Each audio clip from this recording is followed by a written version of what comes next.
今年的双11大促真的是一年比一年还要早。每年这个时候，所有人都在考试做试卷，连夜做功课，将所有牌子的价格和优惠券整理出来，厚厚一沓，哪个是爆款，哪个是雷品，全部一清二楚的给你列出来。恐怕上学时都没有比得上这个时候要认真。今年双十一开始太早了吧？而且往年的满减说没就没变成只立减15%，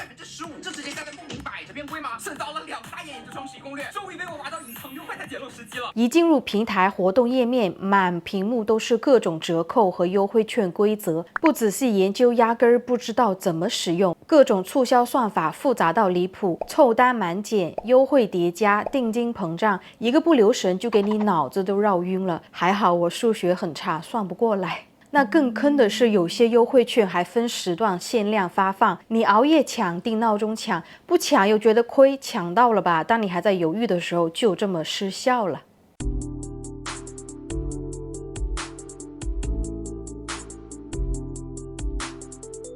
双11最常见的套路就是明目张胆将价格先涨后降，很多商家会提前把价格提上去，等到双11再大降价，结果算上优惠券和满减，最终券后价反而还比活动前要贵。有一位消费者提前20天把一双鞋加入购物车，发现价格从186元涨到了229元，等到双11用券后付了201，居然比涨价前的原价更高。所以别信什么最低价，有的时候券前的价格比券后还要低，平时的价格就便宜，只是你没有关注到。还有的预售商品定金都付了，结果发现预售价比平时直购还要贵，尾款付完后才发现自己被当韭菜割了。总之，先涨价后打折的这一把戏年年都有，许多的满减券看着很优惠，这里的门槛呢是需要你去东拼西凑买一大堆不需要的东西来凑够金额。很多人本来只想买几件，最后为了满减硬凑了一车子的东西，这不就是一种被动的消费吗？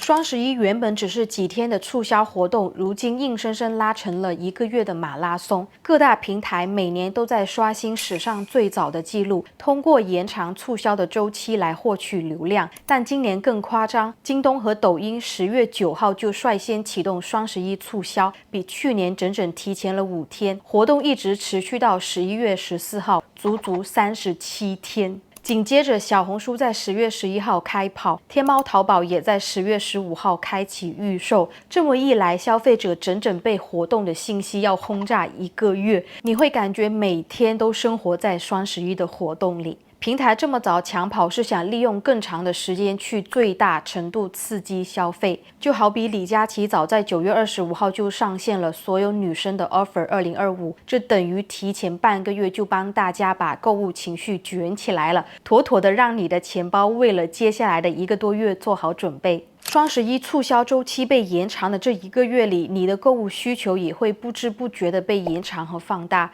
原本没打算买这么多东西，可每天你看直播刷到的内容被商家反复洗脑后，这购物车里的商品也越加越多。平台延长大促时间，就是为了逐步释放消费者的购物需求，提升用户下单频率。然而，这战线拉长也让消费者陷入了信息焦虑。到底我在哪天买是最划算？预售阶段付定金有优惠，尾款还能立减，但是正式开卖又有满减和红包，加上各种跨店满减和消费券，这些眼花缭乱的信息让人都搞不清楚究竟是预售领券便宜，还是等到当天直降更实惠。数据也说明了，有43%的消费者认为规则太复杂，促销周期过长，让人决策疲劳。你每天都在研究攻略和比价，却依然拿不准什么时候下单是最好。甚至有些人前脚付了预售定金，后脚看到正式优惠更大，又下了一单。为了省几十块钱，折腾来折腾去，最后反而让你更焦头烂额。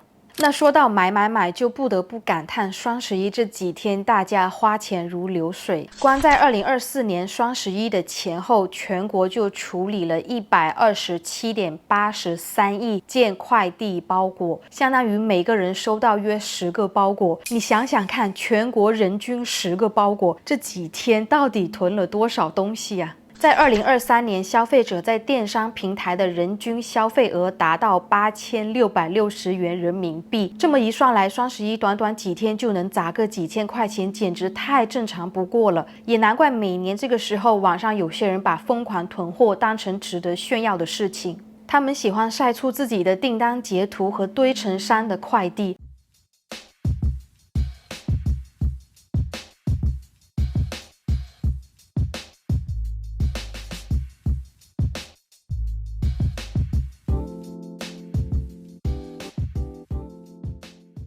我需要在这里讲一句非常现实的话，这么多个包裹可都是你真金白银掏钱买来的，不是什么天上掉下来的免费馅饼，这有什么可炫耀的？拆快递的确能让你多巴胺飙升，一旦拆完后，面对满屋子战利品就发愁，这么多东西往哪放？包装垃圾撒一地，清理又要花好长时间。2023年双十一期间，仅天猫平台就有超过2亿件商品被退货，这些退回去的东西并不会消失，最终会有40%退货商品无法2次销售，只能当成垃圾去处理。想想看，你买了一堆囤在那里没用，最后还得花时间和精力退掉，既浪费钱又浪费社会资源，何苦呢？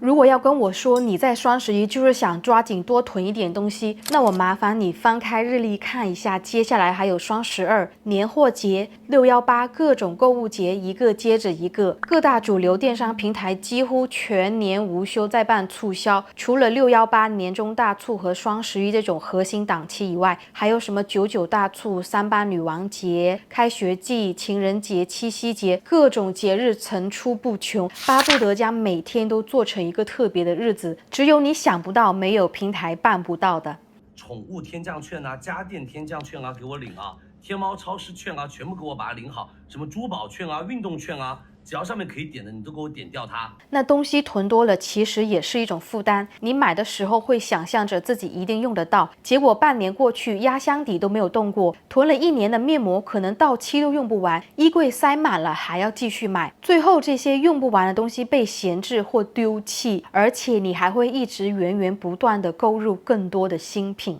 都是我去年双十一的时候为了凑满字囤的东西，他们全都在角落里吃灰，我差点已经完全忘记了他们的存在。聊了这么多，并不是想泼大家冷水，跟你们说什么双十一别买东西，我也懂该买还是得买。理性消费的意思是提醒大家擦亮眼睛，也别因为是双十一就非买不可。现在折扣活动这么频繁，真的也不差这么一次。与其盲目囤一堆可能用不上的东西，不如精挑细选真正需要且划算的物品。好了，这个就是以上所有内容。如果你喜欢的话，不要忘记关注和点赞，是对我频道最大的支持。那我们下周视频再见吧，拜拜。